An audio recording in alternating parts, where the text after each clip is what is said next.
aktibo ang bulilit na barkada si Riza May Dizon ang humarap sa mga reporter sa press conference ng pelikulang Si Agimat, Si Enteng at Si Ako. Kwento ni Riza, magiging iba na raw ang Christmas celebration nila ngayon kumpara noong mga nakaraang taon. Makichika tayo kay Lars Santiago. Aliw na aliw ang press people kay reigning Little Miss Philippines Riza May Dizon dahil talaga namang napakabibo niya sa pagsagot sa mga tanong sa press conference ng Film Fest movie na Si Agimat, Si Enteng at Si Ako. Kasama ni Riza ang ilan sa miyembro ng cast tulad ni Judy Ann Santos, Jan Lapus at kapuso teen star na si Yasi Pressman. Kwento ng kwento si Riza tungkol sa papel niya sa pelikula. Bilang Riza po, bilang dito po, chichay ako. Ito, yung powers ko po, duwende.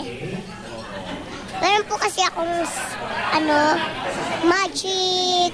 Parang munting dalaga si Riza na may dala pang handbag. At nang tanungin ko kung ano ang laman ng kanyang bag, isa-isa niyang inilabas ang mga ito. May baby cologne, suklay, sunglasses, headset, powder at kung ano-ano pa. Dahil may regular TV show at may pelikula, bukod pa sa maraming guesting sa GMA, may nagbiro kay Riza na marami na siguro siyang pera. Wala pa po, nag-iipon pa po. Anong pinag-iipunan mo? Para saan yun? Para po makabili kami ng bahay. Pangarap ni Riza na makabili ng bahay na malapit sa studio ng Itbulaga.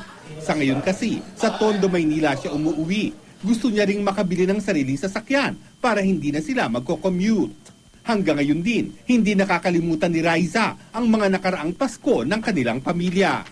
Wala po kaming handa. Nasa bahay lang po kami. Hindi po kami namamasko na sa bintana lang po kami.